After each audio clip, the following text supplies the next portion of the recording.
hand you what I previously marked as State's Exhibit A. Do you recognize that photograph? Yes, sir. And could you describe for the court what's depicted in that photograph? This is a picture of a canine in the kitchen area trying to obtain a water source from the kitchen sink.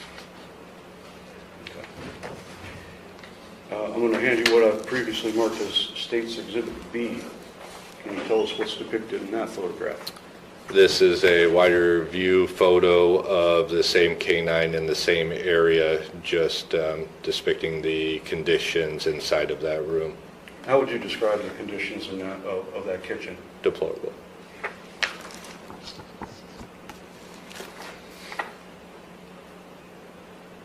I'm going to hand you what I've previously marked as State's Exhibit C. Could you describe what's in that, depicted in that photograph? This is the hallway area leading from the front door back to the kitchen area, stairwell going up to the right, and just the copious amounts of trash and feces and urine in that area.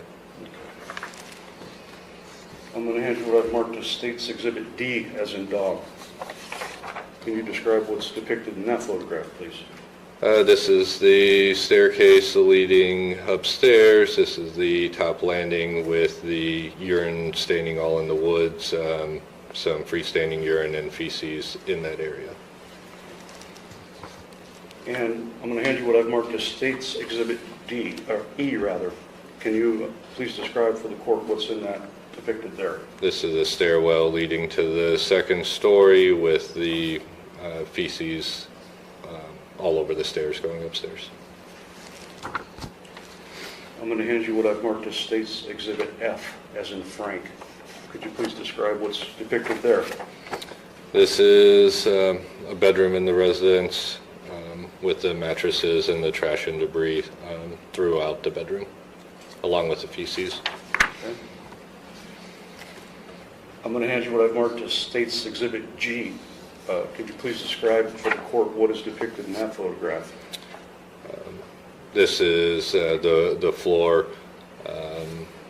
of a upstairs bedroom in the residence, the copious amounts of feces. Animal feces, I Yes, sir. presume. I'm going to hand you what's been marked as State's Exhibit H. Can you please describe what's depicted in that photograph?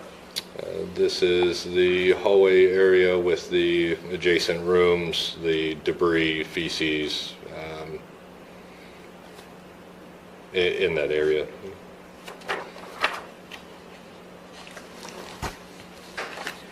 I'm going to hand you what I've marked as State's Exhibit I. Could you describe for the court what's depicted there? This is a container quarterly full of cockroaches that was on top of a hutch just inside of the front door entryway. These were live cockroaches.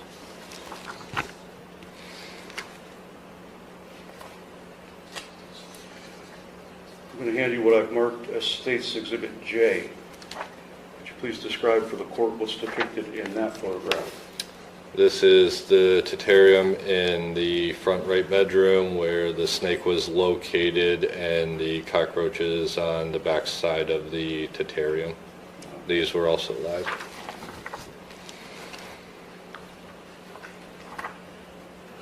I hand you what I've marked as State's Exhibit K. Could you please describe for the court what's depicted there? This is the photograph of the back of the canine that was obtaining water in the previous Exhibit A photo. This picture was taking a time of intake at the APL to show the skin irritation and dermatitis at the time of intake. Okay. I'm going to hand you what I've marked as State's Exhibit L. Please describe for the court what's depicted in that photograph. This is the containment that the kittens were inside of. This is after the kittens have been removed outside of this. We did transport the animals in their captivity as they were in the home. This shows the amount of feces inside of that carrier where they were contained in. I'm going to hand you what I've marked as State's Exhibit M, as in Mary. Could you please describe for the court what's depicted in that photograph? This is the food dish inside of the wire cage that the cats were contained inside of, which we also removed out of the home in a whole. This is a food dish with food and feces inside of it. And finally, I'm going to hand you what I've marked as State's Exhibit N, as in Nancy. Could you please describe for the court what's depicted there? This is also a wider picture to show the feces inside of the container. This photo was taken at the residence on Sandusky Street and was located directly in front of the hutch that the cup of cockroaches were on. What animals were in that particular cage? These were the adult cats. Okay. And was there feces in the food dish in that photograph? Yes, sir. Okay. So, where were all the animals, where did you find the animals when you were in the house? Let's start with the dog, the canines. Where were they located? The canines were mostly focused in the living room area, just inside of the doorway. The one canine was in the kitchen area trying to obtain a water source out of the kitchen sink. The other three were free roaming inside of that area. Okay. So the dogs were kind of free roaming in the house. Would that be a fair statement? Yes, sir. Okay. What about the 6 cats? Where were they? The 6 cats were, 5 of the cats were inside of the wire cage, and there was one that was loose, free roaming. So all those 5 cats were in the same cage? Yes, sir. What about the 3 kittens? Where did you find them? The kittens were inside of a hard cage, and then one was inside of a soft cage. Referring back to the adult cats, they were inside of the cage that had a blanket over top of it, so they weren't in direct view. The hard cage that the 3 kittens were in were on top of that cage, and then the last one was inside of a soft carrier. We were able to locate that behind a reclining chair in the living room area. The animals in cages, did they appear to have access to clean food or water? No, sir. What about the free roaming dogs? Did they appear to have access to clean food and or water? There was food down in the living room area, but there was a plethora of cockroaches running throughout that food, so it was not wholesome food at that time. And you indicated that one of the dogs was trying to get a drink of water out of the sink, is that correct? Yes, sir.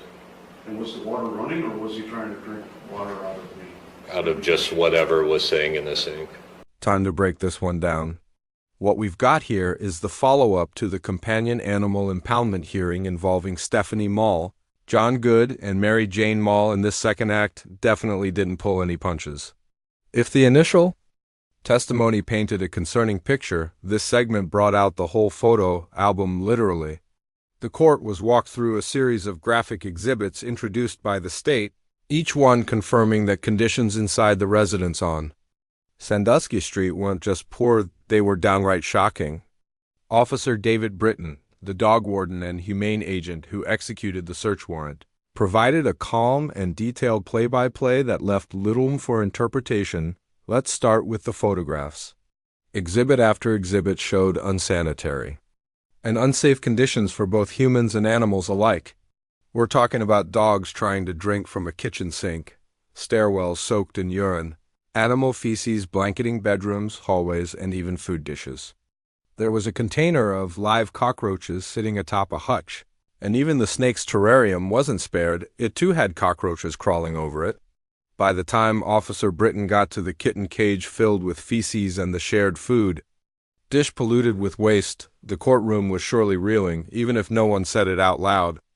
These weren't just technical violations, they were visceral, documented, and difficult to refute. The layout and placement of the animals also didn't help the respondent's case.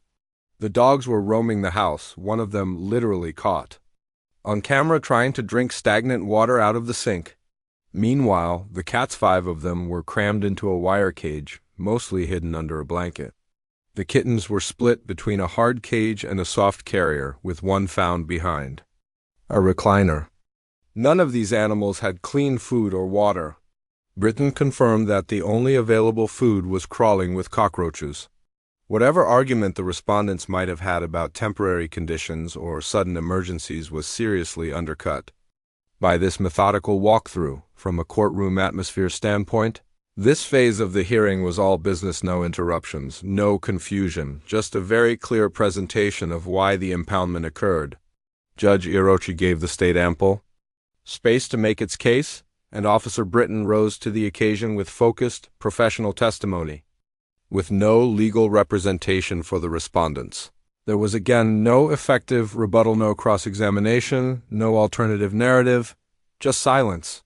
It's not often you see a case where the facts walk in and do all the talking, but that's what happened here. What makes this hearing particularly sobering is that it wasn't about punishment, it was about safeguarding animal welfare. And by the time the last exhibit was introduced, that mission felt entirely justified. It's a reminder that probable cause hearings can be just as revealing and impactful as any trial, especially when photographic evidence enters the chat.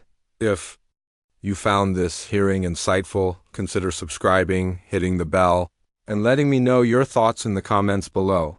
I read everyone.